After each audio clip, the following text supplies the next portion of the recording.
Assalamualaikum warahmatullahi wabarakatuh. Salam sejahtera bagi kita semua. Perkenalkan, nama saya Dina Aprilia, semester 3 Pendidikan Bahasa dan Sastra Indonesia, Fakultas Keguruan dan Ilmu Pendidikan, Universitas Islam Nusantara. Di sini saya akan mereview sebuah naskah karya Putu Wijaya yang berjudul Bila Malam Bertambah Malam. Untuk memenuhi tugas apresiasi drama yang diampu oleh Bapak Wahyudin SPD MC dan Bapak Riyandi.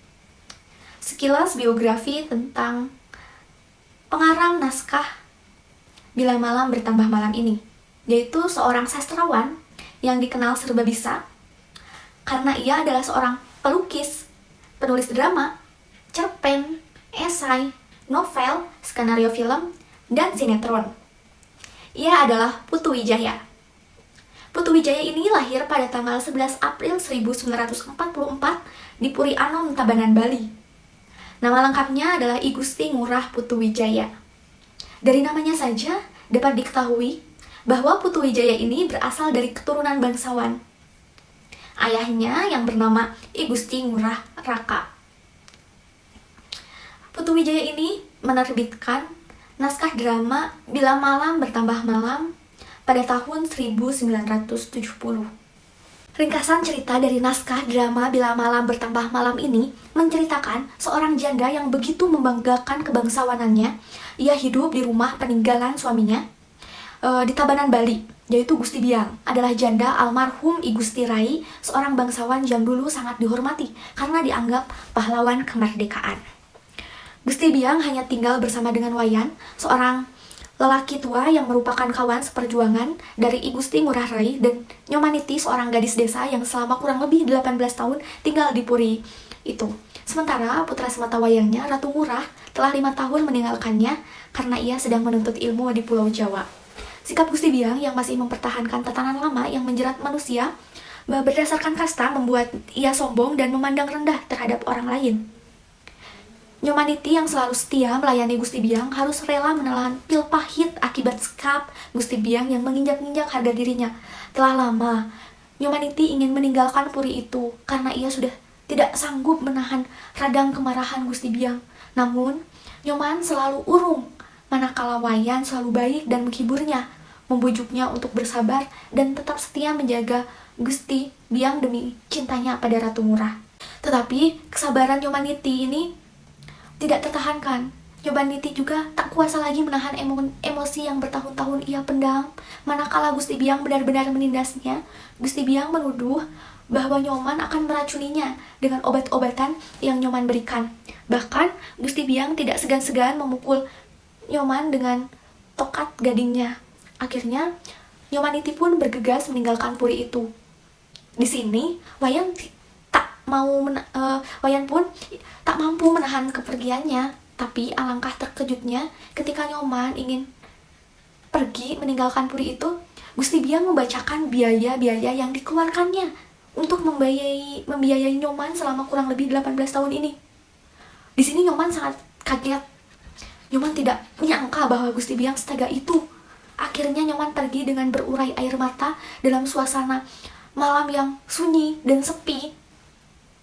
Di sini Wayan pun menyuruh Ngurah pergi mengajar cintanya, yaitu Nyomaniti. Wayan tidak ingin kejadian yang dulu ia alami dengan Gusti Biang terulang kembali. Maka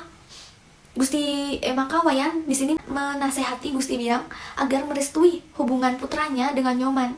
Ia juga mengingatkan cinta yang tak sampai antara dirinya dan Gusti Biang hanya perbedaan kasta yang membuat keduanya begitu menderita.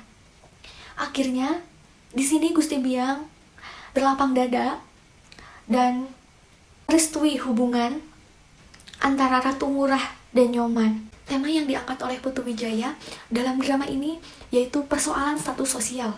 Karena pada drama ini menceritakan seorang tokoh yang mempersoalkan derajat kebangsawanannya, yaitu tokoh yang bernama Gusti Biang yang masih mempertahankan tatanan lama. Kemudian, latar tempat dalam drama ini yaitu rumah kediaman Gusti Biang, serta latar waktu terjadinya yaitu pada saat sore hari dan malam hari. Seperti judulnya, Bila Malam Bertambah Malam. Tak hanya itu, Putu Wijaya juga menggunakan sudut pandang orang pertama dalam drama Bila Malam Bertambah Malam ini, serta menggunakan gaya bahasa sehari-hari dan bahasanya itu sedikit kasar. Alur atau kerangka dalam drama Bila Malam Bertambah Malam karya Putu Wijaya ini menggunakan alur maju karena diceritakan secara runtut dari awal hingga akhir permasalahannya. Dalam drama ini terdapat 4 tokoh, yaitu Gusti Biang, Ngurah, Nyoman, dan Wayan. Yang pertama adalah Gusti Biang, adalah seorang janda yang sombong dan membanggakan kebangsawanannya, mempunyai watak keras, pemarah, angkuh, dan egois dalam kehidupan sehari-harinya. Dia selalu marah-marah terhadap kedua orang yang setia menemaninya, yaitu Wayan dan Nyoman Niti. Serta dia juga selalu memandang rendah orang yang tidak sekasta dengannya. Nah, yang kedua adalah Nyoman. Adalah seorang gadis desa yang selama kurang lebih 18 tahun mengabdi dan tinggal di Puri Gusti Biang. Ia adalah orang yang tabah dan sopan, sangat penyabar dan tidak pendendam. Yang ketiga adalah Ngurah. Ngurah ini adalah anak dari Gusti Biang yang sedang menyelesaikan pendidikannya di salah satu universitas yang ada di Pulau Jawa. Mempunyai watak yang berbeda sekali dengan ibunya. Dia mempunyai watak yang baik terhadap semua orang. Dia juga setia pada Nyoman, bahkan dia sangat bijaksana, terlebih ketika mengetahui cerita sebenarnya tentang siapa ayah kandungnya. Ayah kandungnya sendiri, yaitu Wayan. Tokoh keempat adalah Wayan. Wayan ini adalah seorang abdi dari Gusti Biang. Ia adalah seorang lelaki tua yang dulu pernah menjadi ajudan dan teman seperjuangan dari almarhum suami Gusti Biang, yaitu I Gusti Rai, yang telah gugur pada saat pertempuran melawan Belanda. Memiliki watak yang baik hati, lucu, dan juga setia pada Gusti Biang. Dalam drama ini pun mempunyai amanat yang sangat mendalam, yaitu jangan memandang rendah atau menganggap remeh terhadap orang lain. Sebagai makhluk hidup yang bermasyarakat, tentu tidak bisa terlepas dari makhluk hidup lainnya, karena kita membutuhkan satu sama lainnya. Kita harus bersikap sama antara makhluk yang satu dengan yang lainnya, tanpa membedakan status sosial. Setiap orang harus menghargai satu sama lain, tanpa membedakan kasta atau derajatnya. Menurut saya, pada drama ini dapat dilihat bagaimana seorang Putu Wijaya mengonstruksikan dan membuat sebuah alur cerita dengan rapi, dan bagaimana si penulis ini menjadikan psikologi tokoh digambarkan secara nyata pula dengan dialog yang singkat namun menghidupkan suasana dalam drama dan klimaks tersebut. Jika kita melihat dalam kenyataan yang nyata, topeng-topeng ini sering dipakai demi menutupi kebohongan-kebohongan yang dilakukan, tidak hanya dalam rumah tangga, namun dalam berbagai bidang. Yang paling sering adalah masalah percintaan, di mana seseorang memanfaatkan berbagai situasi yang ada untuk sebuah kepentingan yang menguntungkan sebelah pihak atau hanya sebagian saja. Nah, Putu Wijaya ini di sini sukses membuat bagaimana alur itu menjadi sangat hidup dengan pertikaian yang sebenarnya sangat sederhana. Pertikaian yang muncul adalah masalah yang kompleks dan dapat atau sering kita jumpai dalam masyarakat sekitar kita. Dalam drama ini juga dapat diambil beberapa pesan moral, yaitu dalam sebuah kejujuran memang sangatlah sulit untuk membuat situasi menjadi biasa. Terkadang kejujuran itu membutuhkan sebuah situasi yang jujur dan mampu menanggung segala resiko dengan baik dari segala perbuatan, sehingga topeng-topeng kemunafikan itu pun dapat disingkirkan. Tidak hanya sukses dengan alur yang sangat rapi, akan tetapi bahasa yang digunakan dalam drama ini juga bahasa yang mudah dipahami oleh para pembaca, karena bahasa-bahasa yang digunakannya adalah bahasa sehari-hari. Akan tetapi ada beberapa dialog yang menggunakan bahasa kasar, sehingga dapat berdampak tidak baik apabila pembaca tidak dapat memahami isi drama ini dengan baik pula.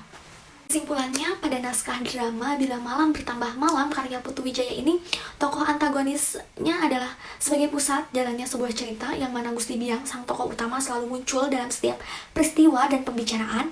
Namun ada pula tokoh protagonis, yaitu Nyoman, juga sebagai tokoh utama yang mana selalu muncul pula dalam setiap pembicaraan sekaligus sebagai lawan jalannya sebuah konflik antara kedua tokoh tersebut.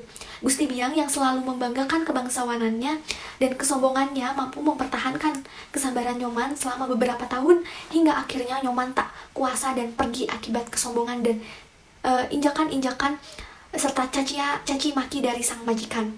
Selain kedua tokoh tersebut, ada pula tokoh tritagonis yang terlibat peran untuk mendamaikan antara kedua tokoh antagonis dan protagonis melalui sebuah tutur kata dan perbuatannya yang selalu mendinginkan sebuah persoalan. Putu Wijaya di sini telah berhasil menyusun alur drama dengan sangat rapih sehingga para pembaca sangat mudah untuk dapat memahami peristiwa-peristiwa yang terjadi pada drama Bila Malam Bertambah Malam ini. Terima kasih atas perhatian Bapak dan teman-teman semuanya. Mohon maaf apabila ada perkataan atau kata-kata yang kurang dimengerti atau kurang berkenan di hati Bapak dan teman-teman semuanya. Saya ucapkan sekian dan terima kasih. Wabillahi taufiq wal hidayah. Wassalamualaikum warahmatullahi wabarakatuh.